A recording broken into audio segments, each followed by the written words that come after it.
This is Rose Coleman, and you're listening From Nothing to Profit.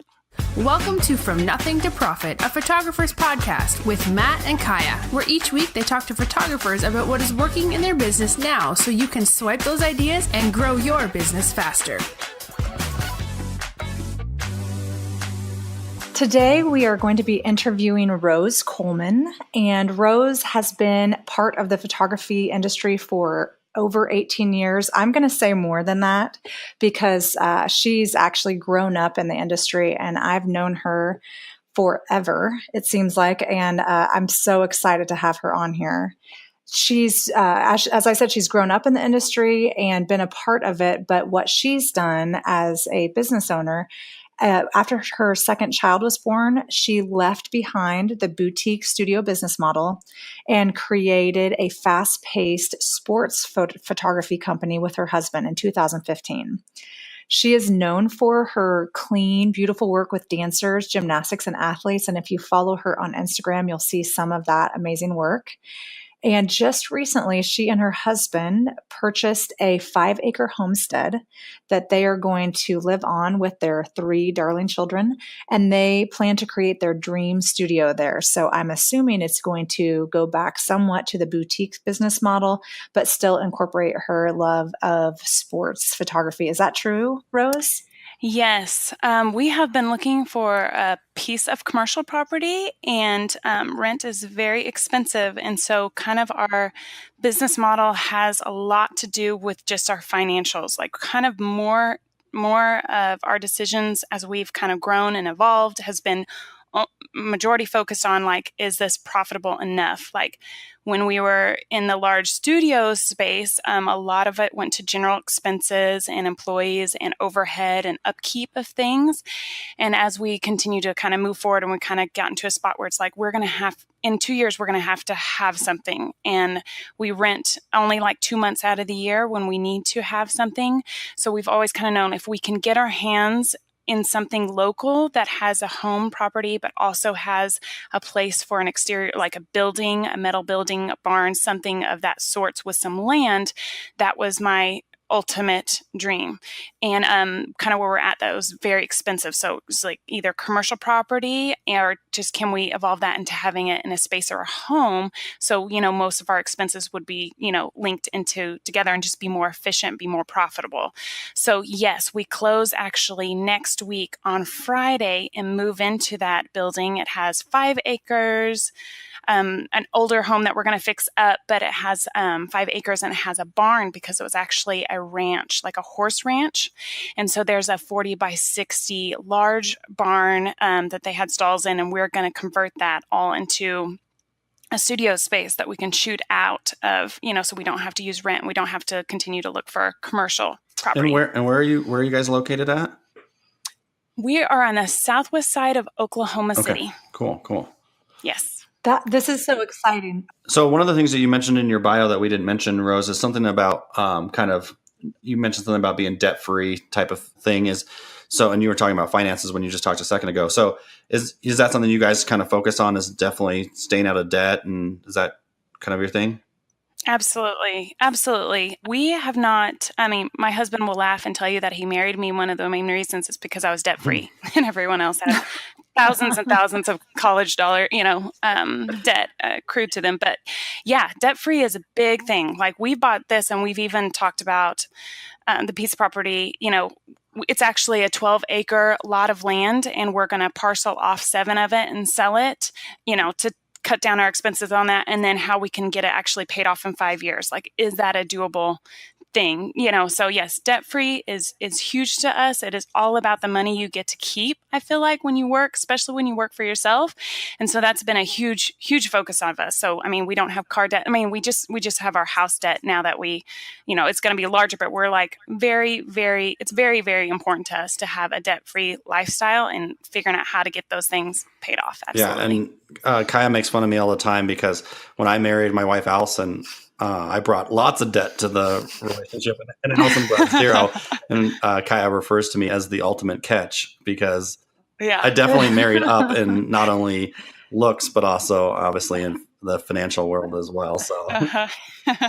okay. So Yeah. Rose, real quick, kind of tell us what your expertise is or what you're known for. Kind of talked about it a little bit, and I've been on your website and seen some of your dancing pictures and stuff like that.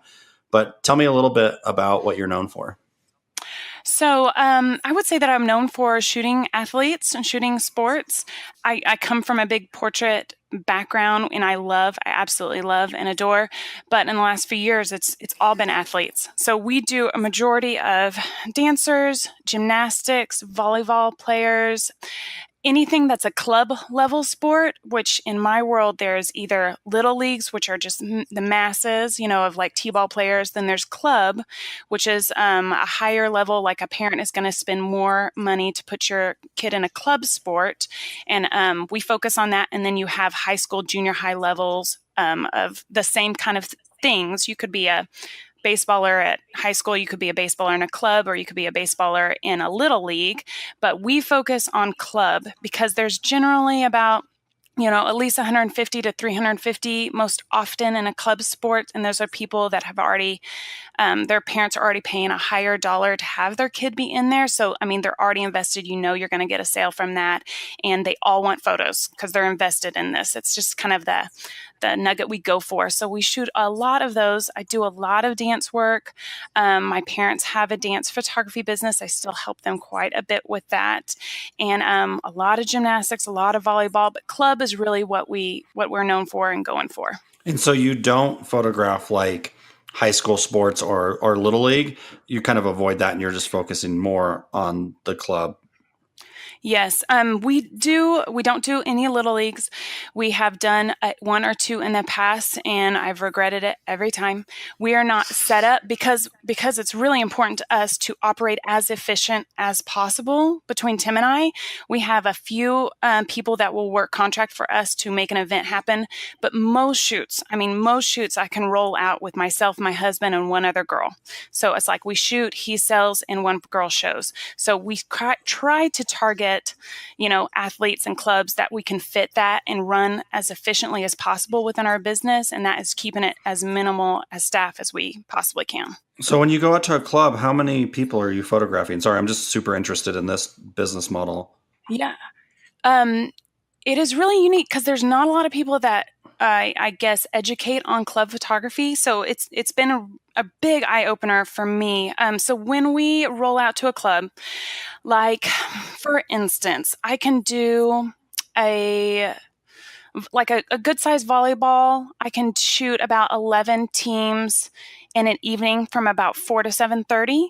And each team of those is going to have 10 people on there. So, anywhere roughly to about 120 to 150 kids, depending on how many we squish in there. And I can do that in a night. And we shoot and show and sell that same night. Boom, boom, boom, right together. That's so interesting to me because I've been looking at doing some more volume stuff and figuring out what that looks like. And I think it's so interesting that you've like niched it out and just say, hey, we do clubs, because you're right. You can do little leagues, you could do all the high school sports and everywhere in between. You've kind of found like, okay, clubs is where it's at because the parents are invested and they've paid extra for the kids to be in there. They probably have, a couple uniforms and stuff like that. So there's already this culture that the money is flowing when you're in club. And I think that's just super, super smart. Mm-hmm. Yeah, absolutely. A couple uniforms is definitely true. Yes. My soccer playing son has 3 different uniforms and he forgets them, and then we get in trouble and all kinds of things. So, and yes. They're expensive. Oh yes, they're very and expensive. So having pictures in them is something that's valuable for sure. Absolutely. So Rose, just going back to that, are you the main shooter then for the club events? Yes, I shoot everything. So yes. Your husband is just the male model at the shoot. He has the same job I have, where he just shows up and looks good, right? Absolutely. He handles the questions. He is the schmoozer. It definitely fits into his strengths. He loves connecting with people. He could make a friend with a wall very easily. He just he is that person. They ask me about an order or paying a certain price, and I'm like, go to Tim. I'm like, he'll handle it for you. I don't want to handle that. I don't want to hear your story of why you don't want to order tonight. No. That's awesome. Go to someone else, not me. Yeah. You're such a bleeding heart, Rose. Oh, and it just makes me nervous. I'm like, I feel your story, and yeah, I want to make do. And he's just like, no, yeah, you're gonna order tonight. You're gonna see him. You're gonna order him tonight, right now. Dun, dun, dun. Like he handles that very well. So yes, I do all the photography. That's awesome. That's great. So Rose, being in the business for as long as you have and seeing it from, from your mom being a photographer to being in a family business to now running your own portrait business, tell us the story of what is working now for you, or share one of your greatest ideas that you've had to date and how you've turned that into a success. Either way. I probably could meld the two together. So when we decided, after I had my second child, I took a year off and I did a handful of sessions, but I really did not end up thinking I was going to get back into photography. I was just like, what's working? Really? Yeah, I did not think I was. I did not know a that. part-time job at our church in ministry, and very part-time. And when we had my daughter, I was working all the time, obviously working with and for my parents. And I was kind of working all day, going home at night, eating, schmoozing, talking, put your kids to bed. And I would go right back to work because I lived right behind our commercial. I bought a house right behind our commercial space. So I would go back there and I was working till midnight. And it was a good year. And I mean, right before I had her, that I was just like, this is like, I'm working to death. I'm working all the time. Mm-hmm. And if I was making like tons of money, then I could kind of justify that. Like, okay, do it for a season, rock it hard, do it hard. But I wasn't, because obviously I was working with my family and we had like 4 or 5 employees at that time. And I was just like, I'm the person that has to say and get it done if no one else, wants to get it done when you work kind of for yourself. So when I had her, I was just like, I'm not going to go this level anymore. So I kind of obviously told my parents, I was like, I'm out. I'm done. This is not working for me anymore. And I'll help you if you need something done, but I'm out of this. I'm going to be with my kids for a little while. And I never really had a desire to be a true stay-at-home mom, but I was just like, I'm taking time out. I'm just done. Really didn't think I was going to get back into it. And then my daughter is a year. And my husband's kind of like, you got to get back to work. Like, you got to make some money. Like, we lived off your money for a long time, even though it wasn't a ton, but I mean, it still contributed to our family. And, we did a lot of things that revolved around our business, my business with my family. And I was just like, I don't want to do this the same. Like, I love studio work, but I don't want to have to get a piece of property. I don't want to be like everyone else that does these little mini sessions, at like such a cheap rate. I was like, that's so much work. I was just like, I don't know what I want to do if this is what we have to do. And then we obviously prayed about a lot, thought about a lot. Like, you have to do something. So what is that going to be? Are you going to go into ministry? And I wasn't really feeling like both Tim and I could work in ministry together beside each other. I was just like, I don't know. And obviously there's so much potential and I have so much education in photography. Like I should, obviously God has given me this opportunity. I know all this stuff. Like I need to move forward with that. So we took some time to figure out what that looked like and bounced around ideas, because I'm kind of like an overdoer a little bit. And I was like, okay, what makes the most money? What can we do to live the lifestyle that we want to have? What can we do to not have a studio location? What can we do to keep as much money in our pocket? And I got to spend a lot of time a long time ago with Ralph Romagera in New Orleans, and I shot for him upon a lot of locations and weekends. I'd fly in and do work for him. And he was like, the people that make the most money in this business do volume. He's like, at some level, they do volume. It's not about the $3,000 sales. It's the $30 sales every 5 seconds. It's just, that's what they do. And he's like, you won't hear a lot of them because those people are too busy making money. They don't educate. And I was like, okay. Well, yeah. And Ralph Romagera, to give backstory, he's been the president of PPA, right? Yes. And he has a family business in New Orleans that does volume and portrait. Yes, he does both. And I had a great opportunity to fly down there on many occasions and shoot his proms and shoot underclass for him and do some things. And so I was just like, and at the end of the day, like, we come back to the house. Obviously, I'm with his family and got to stay with his family. And it's just like buckets of money, just like, okay, everyone has to open up the envelopes. Everyone sorts, we get this done tonight. And I was just like, cash, you know, and it's just like, this is how we do it. And I was just like, when we were revamping, like, okay, what are we going to do? And I was like, we need to do some level of volume. I think this is what we need to do. Right now, it's very saturated in the like family market right now. I don't think that's a way we need to go. This would allow us not to have a studio location. And so we just kind of, in October 2015, we're like, okay, we're going to build a sports photography business. We're going to try this. We're going to give it all that we got. And so that allowed us to not have a studio location except for a couple months out of the year. We don't have to have staff. We have some contract people that we can pay per job to go out and do what we want to do.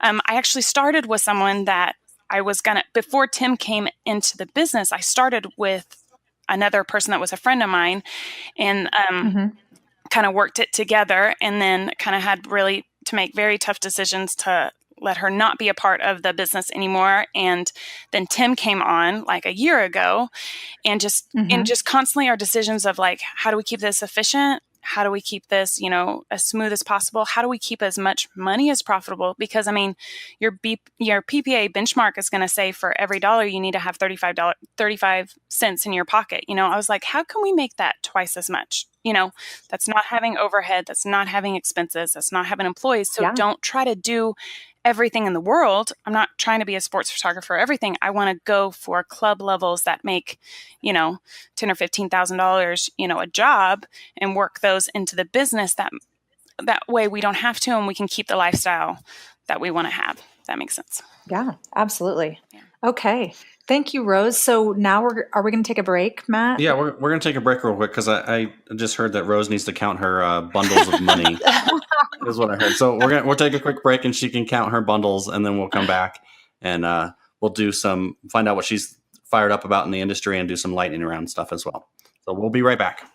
Hey everyone, tell me if this sounds familiar. You look at your calendar and notice you need clients now. So you do a little marketing and get some phone calls. You get busy helping those new clients. They schedule sessions, they place orders, and life is good. But once they're done, your calendar is empty again. The reason is you didn't have time to market while you were busy.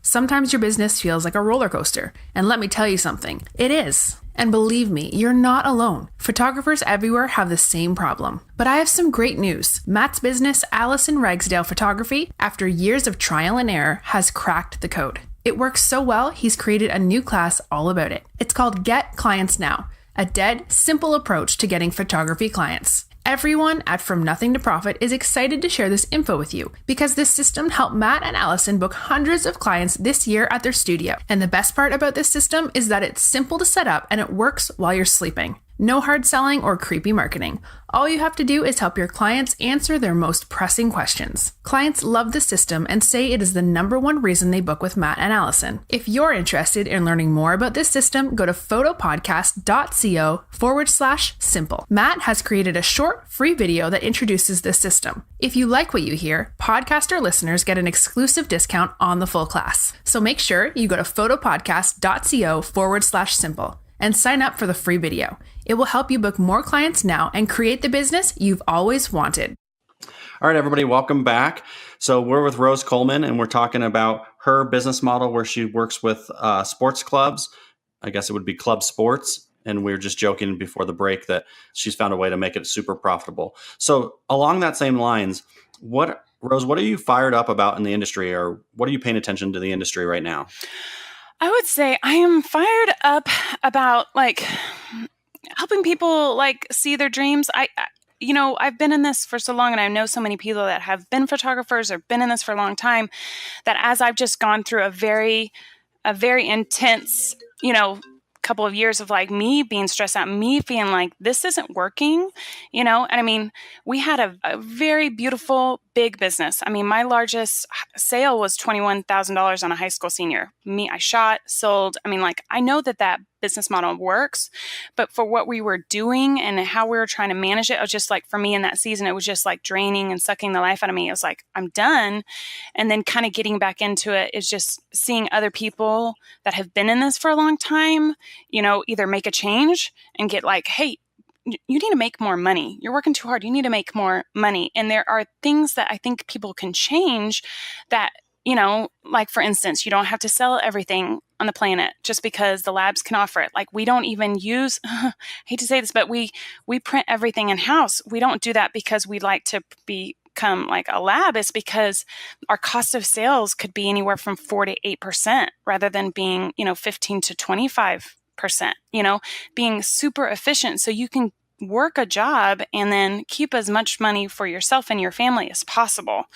So I would say, like, I'm super fired up to see people like accomplish their dreams and like make new changes and step into new directions and just be more efficient, be more profitable. Because I think that's huge. Obviously, as we have now 3 kids, and I'm like, we need to make as much money as possible. They're expensive. Like, Right. kids are expensive. I was like, didn't realize, but man, my 8-year-old is like the size of a 13-year-old, and I'm like, I can't feed you enough, and I can't clothe you anymore. You got to, you Well, especially if you're going to put him in club Oh my sports. gosh. Yeah. I'm like, everyone's like, how old is he? And I'm like, no, he's only 8. They're like, he's really tall. I'm like, I know his grandmother's 6'2". It's just, he's going to be real tall. Like, they're expensive. And so for me, it's being as profitable as possible. Also, I was something I keep my eye on is just kind of imagery. I don't spend a lot of time looking at other people's stuff. There's a handful of people that I follow on Instagram, handful of people that I follow like on social media, things that I just follow because I'm like, these people are what I consider to be the best of the best. Either they're great in business or their imagery is outstanding. And like, I don't get oversaturated with the mundane of everyone shooting everyone or shooting the same places. I don't even really follow anyone local in my area because it just doesn't pertain to me. But yeah, just keeping up with that and what people are saying like on social media, because I think that we're going to see even more in the next 5 years that social media and imagery as far as their online presence is just changing. It's changing the way that we have to do business and how we have to sell it to people. And I'm not against change. I am for doing it, but to do it in a way that's profitable. Okay, so let me back you up real quick because I think that was great. But one of the things you mentioned was that you do a lot of printing in your house, and I think that's just going to raise a question, just a few specifics about that, like what that looks like. Are you guys printing like on inkjet printers? Just real quick, kind of what does that look like? Because I don't think our listeners have heard that very much. Yes, we print everything in-house, like 90% of our stuff. And we print on a Fuji DX100. We've got 2 of them. So one's kind of always have 8x10 paper in it. One's always got like 4x6s in there. And we switched out with 5x7s. And I mean, the cost of, I was doing research on it yesterday, just figuring out, because we need to purchase another one if we're going to get something different or keep with the same thing. And the cost of a 4x6 is less than 20 cents. I mean, I think a 5x7 is 21 cents.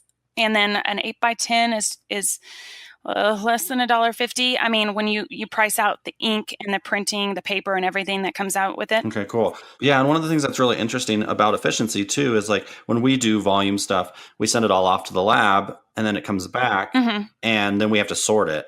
So almost like if you're printing your own, you're almost sorting and printing at the same time. And so you're like almost removing a step, which I think saves you time too, which is pretty cool.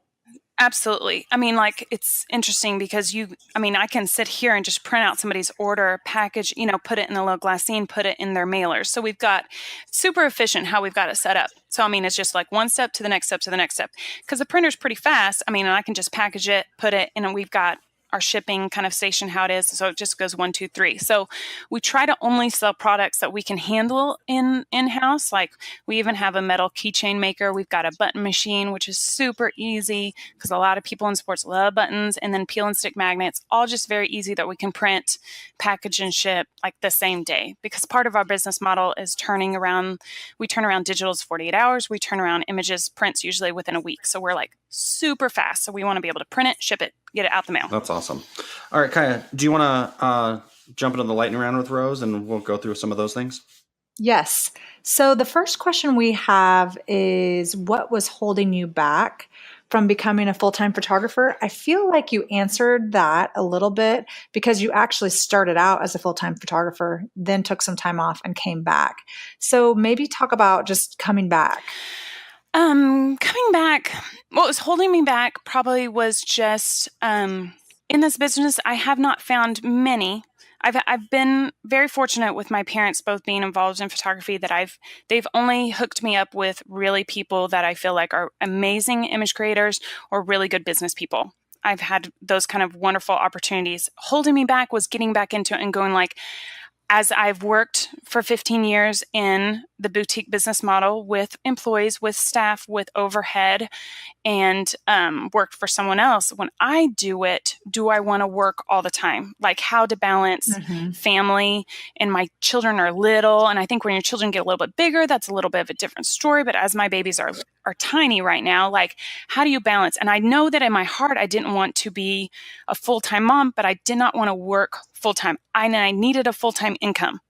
It's like I want to make full-time money, but I do not want to work full-time hours in the kind of feeling that I did as a small child, that my mother worked all of the time. She just worked night and day all of the time. I was either shooting or she was behind the computer having to, work on imagery. And I was just like, I don't want that for my family. I really want to be infused in my family. I want my family to, get the most from obviously the Lord and what they've been given and gifted, but I want them to be, guided by me and, Tim and our home. So I wanted to have as much time with them as possible. So I would say holding me back was that, because it has to do with profitability. Like you can work to death, you can work all the time. And the more you work, you could find yourself needing more staff or needing a bigger building or needing more equipment, because it's funny because every new type of athlete we ended up doing, we had to buy almost a new piece of equipment for it. Like we had to do football this year. Okay, well, instead of our backdrop, we had to buy turf. Turf was expensive. I was like, I was just like, well, that's $300, but that's $300. That's $300 that I don't get back, and we're going to have. And then we did a large team. Well, we needed more turf. It's like everything kind of led to like another little purchase. And I was like, we probably need to not do that. We need to stick with what is successful and we have all the equipment for it until we're ready to make some other moves of growing, and stepping into another little realm. And that's, it's all. So I would say just for me, getting back, being profitable, having to make really hard decisions with like not doing everything, not shooting everything, but being as profitable as possible so I can spend as much time with my family as possible. So you saw your mom, and I think most people of her generation really lived to work, and you wanted to figure out how to work so that you could live the life that you wanted to live. Absolutely. My mom was, she's just a goer. She's a doer. She's not a person that likes to stay at home and just kind of take it easy. She worked very hard. And I learned from her that like, if you want something in life, you're going to have to work for it. She got divorced very young. She started road photography and wedding photography. And I got to see her be as broke as humanly possible and then build a business, become debt-free herself, like pay off her house, be debt-free, and then, send her kids to, do whatever they want to do. I got to see her without any help of anyone. She became that success herself. And so I know I got to see that took a lot of time and a lot of work, because obviously photography, there are some people that are just banking huge amounts of money, and there's a lot of people just making a really good, nice part-time income or barely a full-time income. There's not a lot of people that just run in at just a rockin' awesome business, but so, yeah, I got to see that, but I got to see that a little bit at the expense of, her being home. And we just kind of had to learn, you just got to live with it. This is life. And I have a great respect for her working it as hard as she worked. Yeah, absolutely. But I just knew that for me, I wanted to figure out there's got to be a way to do both. There's got to be a way to do both well without having to sacrifice one or the other. So one of my questions, because you keep talking about profitability, one of my questions is, this is an interesting question in the fact that like, are you and your husband aligned with that? Like, obviously he's going to want to make profit, but is he more of a spender than you are? Or are you more of a spender? Or are you guys pretty together on all that? Because I'm the spender and Allison is the saver. Like, I'm like, we need that. And she's like, do we really? I'm like, yes. I'm like, not only do we need a 10 by 10 thing of turf, we need hundreds by hundreds of feet of turf. And she's like, okay. Yeah, it's funny. I am definitely the spender when it comes to equipment. I love all the gadgets, anything. Like, I'm like, this is awesome. I'll like listen to podcasts, or like when I'm editing, be watching videos and reviews of things that I want to have. And so definitely when it comes to photography world, when we're spending money, we're spending good money. We're buying high quality things. We're not getting cheap on it. But as far as our lifestyle goes, my husband is definitely the spender. We love, like, a value of ours, we love to travel together.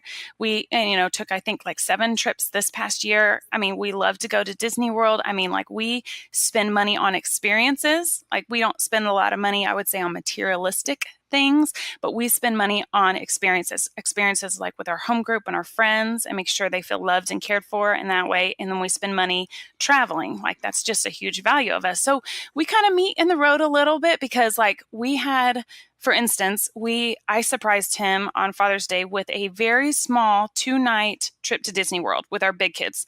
I'm like, we're going to get up at the crack of dawn. We're going to go 2 nights, come back. And I'd planned it for September. And I was like, but I gave him the tickets and stuff on Father's Day. And lo and behold, like a week later, he's like, I've extended the trip like a good 5 days. He's like, so we're going to be there like 6 days now. And I was like, what? I had it paid for. Everything was paid for. The tickets, everything was bought. And he's like, yeah, but it's so much. Why go 2 days when you can go 5? I'm like, oh. That conversation right there is the epitome of most conversations Allison and I have. It's like, well, why do it this when we can do it 10 times bigger? And she's like, do we really need to do that? I'm like, yes, we do. Yeah. So I was just like, man, I had it paid for, like, it was done. And I'm like, you're going to make this. And we're not taking the little kids. So obviously the little kid's going to be traumatized in our family, because I was just taking the big kids because you didn't need a stroller with that. That was my plan. But so, yeah, I would say he definitely, I mean, we spend a lot of money together, but we spend it on experiences and stuff that's beneficial, awesome, but fun, for our family. So. Yeah, living the life you want to live. Absolutely. Working so you can live the life you want to live. Yeah. Okay, so back to the lightning round. So what is the best advice you've ever received? Best advice I've ever received? Probably, I mean, I'd probably have to go back to Mr. Ralph and him saying that the people that are the most profitable are the people that do volume. I mean, that changed my life. I probably never would have gotten into volume without it, without seeing that and kind of experiencing it and just feeling like, whoa, you can. It's not all about tiny, tiny little leagues. Like, I'm like, you can make good money. So I would say that. And the second would be my mom, shoot and show, do not put anything on the internet, like, and that is a crazy world right now. Obviously, like, if your parents are there, show them their pictures. And if you can't, you got to be able to make that happen. And so we have evolved in our business to still not really put much stuff online. We do if we have to, but if a parent is going to be there, we're shooting and showing immediately. So the process is still fast, but if they don't like their pictures, they reshoot it, they order right then and there, and it's done. So we don't have to walk away going, everyone on the planet is going to, see their pictures up online and then maybe order or have a very small percentage of a buy rate. We have a very high buy rate, but it's because of that. So I would say those two were the biggest that have affected my business. So you're saying that you do in-person sales? Yes. With your, okay. That's exciting. Are the parents there on photo night with the club? Like, Yes, at club level, parents are there. Yeah. I mean, we don't do a lot of events. It's normally a high school. If we have to shoot a high school team or something of that case where parents are not going to be there because we're coming out of practice or something, then we have to do a prepaid thing where then they do see pictures up online, or they can prepay at that, but they have to buy into something to be able to do that. It's not the way that I like to go, because obviously you just have a higher buy rate and achievement level with that, because parents are there. If parents are there, they're going to buy their pictures. Our packages are not very expensive. Our highest package, I think, is $55. So, I mean, they're there, they're invested in club. They obviously spend money to have their kid in club. We're going to show you your pictures. So they don't do anything we shoot everyone, they show it, and then they sell. They sell, and then they turn in their order form with their payment, to Tim. So it's super efficient, super lean. We don't have to set up a lot of stuff, but yes, we want to shoot and show everybody. Okay. So my question for you, actually, I have a piece of advice just to stick in here right now, is your kids are actually going to need you more when they're in high school, junior high and high school. In my opinion, when they're little, like, they don't really notice if you're gone all the time. Like, obviously you want to be with them and you're wanting that time with them. But when they come home from school, I love being home like 3 or 4 days a week, because they come in the door and they talk and they tell me about their day, and you don't get that time any other time. So just I don't know. As a mom, I know you're like wanting to live the life that you're wanting to live, and having teenagers myself, I'm so thankful that I can create my business so that I can be there when they walk in the door after school. So And see, anyway. that's interesting because Tim and I were just, I love that. And Tim and I were just driving by the property that we had today, and we're like, what are we going to do with the barn? Like, we have an opportunity to have a studio Oh space. yeah. How do we use that during kid hours at school to be profitable, Mm-hmm. but without, Yeah. it's like, what does that look like? Does that look like starting some sort of smaller kid business? What does that look like? Is that a head shop business? I mean, like an avenue that doesn't affect our sports business, but it's something that we can do without, jeopardizing more time with our kids. I mean, like, we're thinking and praying about that a lot, because I'm like, I want to do that well, and I want to do it right, because I want to have as much time, after school when they get home as possible. That means so much to me. Yeah. And I don't think you have to be there all the time, but just keeping that in mind. Yeah. Okay. So here's another question for you. Mhm. Share one of your personal habits that you think contributes to your success. Oh gosh, I asked him about this. I was like, Tim, do you think I have any good habits? And he's like, Oh, no. he's like, you're not a very habitual person. He's like, this is hard because I was like, what habits do I have? I don't know. And he's like, he thinks that I'm a very driven person. He would say, I think one of the habits that I have, and he would agree, is just that I'm very driven. And so, good enough is not good enough for me. And that can be a good or a bad thing. But I definitely think that it has contributed to my success. Absolutely. Because let's say, in sports photography, there's a lot of really bad sports photographers. A lot of them. Mm-hmm. There's more bad Mm-hmm. ones than there are really good photographers. And I don't really go into people's backstories, but my story is different, obviously, because I come from a photographic portrait world, and I know how to make really good imagery without having to have really flashy composites or digital backgrounds or things like that. And the more I see stuff I see in the sports world, it's like really kind of plainly, flatly lit, athlete on a very high grungy edited background. And that is something that we have stayed away from, because I want our images to stand out on like a black or white or even out on a field, but just be dynamically lit, beautifully captured, and not edited to, high heavens. Like, I don't need it to have graphics and artistry. I mean, we do banners, we do some fun stuff, but I mean, there's only, in my world, I mean, like, you've got your Richard Sturdivant, you've got your amazing people that spend hours creating something masterful that looks real and it doesn't look fake, and then you've got in sports, a lot of people that are just like shoot and burn, drop in a green screen. And it's just to me, it's overdone.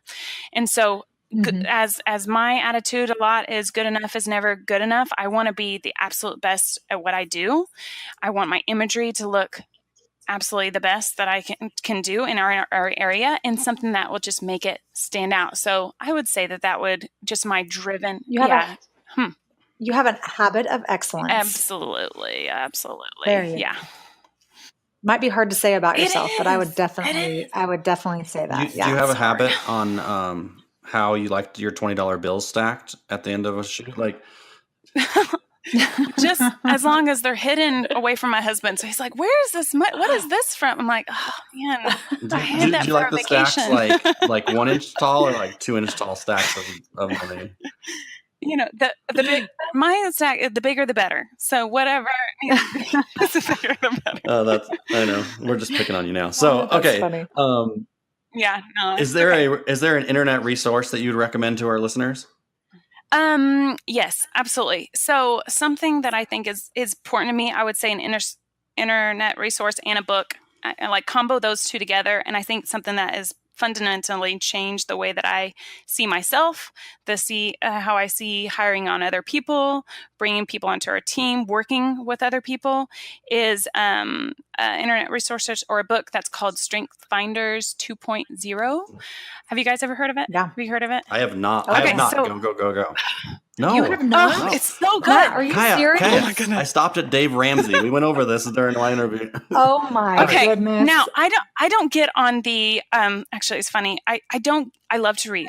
I absolutely love to read, and I think that improving yourself, I don't think I'll ever get to a place where I feel like I am just the best of the best and I don't have anywhere to learn. Like, I want to be always cultivating an attitude of like humbleness and like, there are amazing people. There's amazing guidance out there. Like, learn, learn, learn. So my husband has been in ministry for a very long time, and he did this test a long time ago, and it's a personality test. But what's unique about it, it focuses only on your strengths. So it's Strengths Finders 2.0, and you can read this book and you can take a test on it. What is interesting about it is, I think, especially like Kaya said, as women, it's sometimes not easy to like brag about yourself, realize what you're really good at, cultivate kind of that attitude of like, okay, I'm really great at this, and be able to say that. I think that people feel bad about that. I think other women judge that. It's hard for some people. Absolutely. Absolutely. And so this test, we took this test. I've made everyone that's like kind of worked for me take this test. My mom, I've made her take this test. It's fascinating. So it will point out your top 5 strengths. And fundamentally, these are who you are as a person, and your top 2 are your core. So mine are, I'll give you my examples. My top 1 is a maximizer. And my number 2 is achiever. So what's interesting about that is I am a maximizer in life, and I see it now that it's been identified. I see it in everything that I do. That can be a good or bad thing. So if you give me a problem, I will find you a solution, because I want to maximize the situation. Like, okay, this isn't working. And I'm like, okay, well, give me a day and I'm going to find you like 9 podcasts, 9 different things, 4 different options. I know how to sell this way. We can come up with a product that way. This is what doesn't work. I will maximize and try to figure out how to achieve it. Like in anything, even with our kids' education, like we really struggled with Trip in school his first couple of years. And I'm like, this is not working, and good enough is not good enough for me. I want him to have a great environment. Not that I don't want him to experience things and heartache and have to walk through those seasons with him. But I know that I want to be cultivating him an environment of success with teachers that are successful, to see him grow. And just what the situation we were in just wasn't a good one. And so I'm like, we need to change that. Like I need to maximize that situation. So that is just kind of how I look at everything. I get super excited, super jazzed up, and I feel like there's a way to make money in everything. Like, let's figure out how to do this. And then achiever, like achievement is it's a big heartstring of mine. Words of affirmation, big to me. And like, I want to see success in the things that I do. So back to like starting this business and getting back into it again, is like, I need to feel success in this. I need that to be financial. I need that to be with our family. I need that to affect every aspect of it, just to know that I know I'm working through some things, but I need to find achievement in it, because that just fuels me. And when you are in doing what you are made to do, what I feel like God has created those attributes in me, and I feel like He's created attributes in everyone. But when you figure out what those are, and you figure out like, you're great at this, like you are great at encouragement, you should be in some sort of role placement job where you encourage. You're great at administration. You need to be in a job where you're great at, in some way, having that kind of leadership of administration. You're great at teaching. Like, you should be in it. But I feel like a lot of people don't realize probably their highest levels of like what their strengths are. So I think that would be the best piece of advice I would give people, is just to figure out what those are. Read that book, take the test. It's like online. You can do it online. I think it's like $20 or something like that. And it will tell you what you are, good or bad. It'll tell you what your top ones are. And I think if you live and lead into those and walk that path, I feel personally that is the path that probably God has created you to be on. And when you live into that, you'll have the most flourishing life, if that makes sense. Yeah, you know what's interesting? My oldest daughter is a freshman at Kansas State University, and someone gifted the university that test for every freshman to take. Wow. I know. And so what I think is really fascinating about what you're saying is that you took that test and it validated something in you that you might have thought was a bad thing. Mm-hmm. Like you like to maximize things. You like to grow things. You're a big achiever. And so it made you realize that you could work on those. And so when I took the test, I was really shocked actually, because I thought I was that kind of person too, like like really like a go-getter type. Mm-hmm. And my first one is activator. Ooh. So I'm an activator, and then I don't remember what the next was. A lot of mine are like input and future, and like more like teaching myself things, and then I like to share them. But what I thought was so cool about the book, and Matt, I cannot wait for you to take it. I'm going to guess what yours are going to be first, but is it gives you suggestions of how to work with other people, what kind of people you work best with, and it gives you suggestions of what you should do. And so what I realized when I took that test, I'm an activator, and that means that you come up with an idea and then you're ready to do it immediately. And I had all these situations in my life that I had to run every decision by all these other people and through all these other processes. And so I made all these changes in my life, and then I was able to start activating on things, and I was so much happier, so much less stressed out. So yeah, I'm excited about that book, and I definitely think that people should check it out. So it's Strength Finders 2.0, and Matt, we'll put that in the show notes, right? Yeah, we'll put that in the show notes. Along the same lines, that's kind of interesting if I can say something about something I came across that's similar to this. I don't know if any of you guys follow Brandon Burchard. He has he has some books out that are along the same lines, and his whole business was coaching people, and he's coached like really, really big people like the Oprahs of the world and stuff like that. And for a long time, he just did the tests where he'd give his clients tests, and then they'd become self-aware of what their strengths and weaknesses were. And that was his whole business model for a while. And then finally he was coaching some, top 50 CEO, and the CEO really pushed back and was like, hey, that's fine. Like, you're making me self-aware, but I need to know what to do, now what? And so it's really interesting, like to pair, the Strength 2.0 book and test with maybe some of his stuff afterwards about like, okay, now what do you do once you know your strengths, and what are some of the habits you can form and stuff like that? Because I'd taken tons of those tests, and I got to that point where I was just like, okay, that's fine. I know who I am now. Yeah. But now what? Yeah. And he did a really good job. He does a really good job of taking it to the next step, which is really cool. He has a great YouTube channel. He has lots of awesome books. I'll link a couple below and stuff like that as well. So.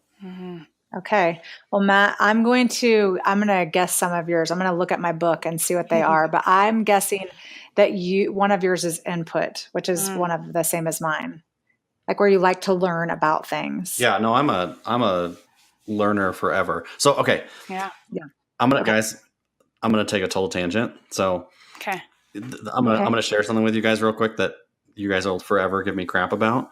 So I've become like in the last year, I've become a big YouTuber. And so like, I just watch YouTube all the time, like more than Instagram, more than Facebook. I'm just on YouTube. So watching things on YouTube. Yeah, exactly. Yes. So this show or whatever this video pops up in my feed, and it's like the greatest ant farm ever built. And there's this guy in Canada. That literally has 2 million followers on YouTube.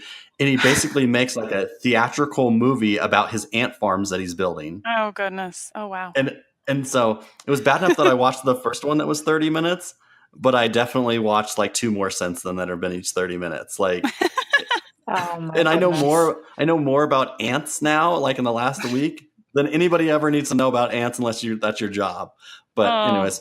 So that's an example of you loving input. Yes, exactly. And like I just things. can't get enough education about even the most ridiculous things that do not pertain to my life. But I love educating myself on stuff like that. So anyways, learner's probably one of your top 5 strengths, and that's good because what's neat about the book, and they related a lot to children, is like, in education, you're taught to be a very well-rounded person, make straight A's, but your kid might be really, really good at 1 or 2 things. And it was kind of like, ignore the others. Not that you can in education, but it's like, cultivate a heart of what your strengths are and what you're really, really good at, and stop worrying about what you're not. Just find other people to do those things, and don't worry about that. You're not meant to be mediocre at a lot of things. You're meant to be great at the few things that God has created you to be great at. So live into that, and then you'll live, better into your destiny. So I think that's really good advice for sure. So do you have any other books you want to share, or is that the main one? Because that's a big one, and we could leave it there. But if you have any others. And no, I would say that was my top one. I mean, I love to read. I think that a lot of self-help books, I try to read a lot of business books, but not anyone has like hit me as much as that one does. A lot of them to me just say a lot of the same information or hit like little nuggets. I just read last week, Girl Wash Your Face, which was really great. But no, I think StrengthsFinders, that is just definitely my number one. Awesome. Okay, so we're going to wrap it up right there. And is there any parting guidance that you have to give anybody, and also let them know how they can connect with you best? Yeah. So you can find me online, social media, Rose Coleman. That is my Instagram handle. Our business Instagram handle is Center Stage Portraits. Our website is centerstageportraits.com. That is the way you can check us out. My parting piece of guidance is if you have been doing this business and you feel like it's not working, I would say to take a step back, like what I did, and look at your financials, look at what makes you happy in your business, and figure out a way to trim the fat, because it is not about how much money you gross. It is about how much money you keep in your pocket. So it's funny. I just saw somebody last week on a Facebook group, and it was like a women's Facebook group, and she was just like totally distraught. She's like, the more business I get, I've been in this for a long time, the more business I get, the more employees I have to have, the more taxes I have to pay. And she's like, I'm just over it. And I'm like, girl, trim the fat. There is a way to get back to doing what you love and to make money from it and be as profitable as possible. So you don't need to sell everything that the labs offer. You don't need to do everything, but just because you got a camera, you need to do what you love to do and do what makes you the most profitable. And if you look at your numbers and you look at the types of things that you sell, figure out the one that makes you the most and cultivate that relationship with more of those clients, because it's not about doing more.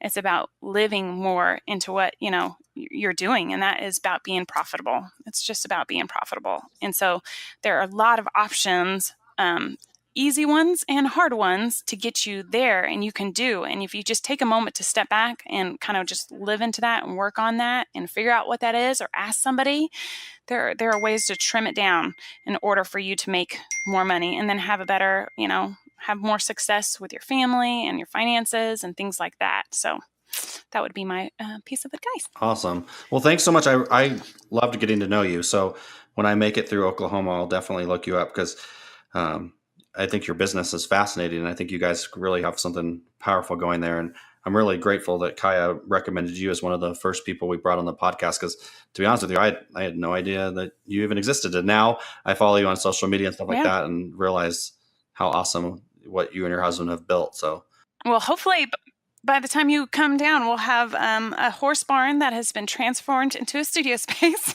and we'll have a lot more land and stuff like that. You can come stay with us, and it'll be fun.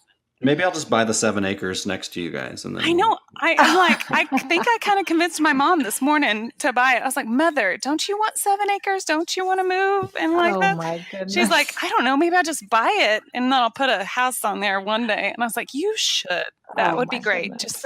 Just keep the 12 acres together. Keep it in the family. Yeah. But thank you for having me on. I'm excited that you guys are doing this. I'm excited to hear more about your podcast. All right. Thanks so much, Rose. All right. Well, thank you so much, Rose Coleman. We loved having you on the podcast From Nothing to Profit. And to all of our listeners, we will have so many great links in the show notes to the things that Rose has referenced and we've talked about in this podcast. And we hope that you can put that to use and create profit from little or nothing.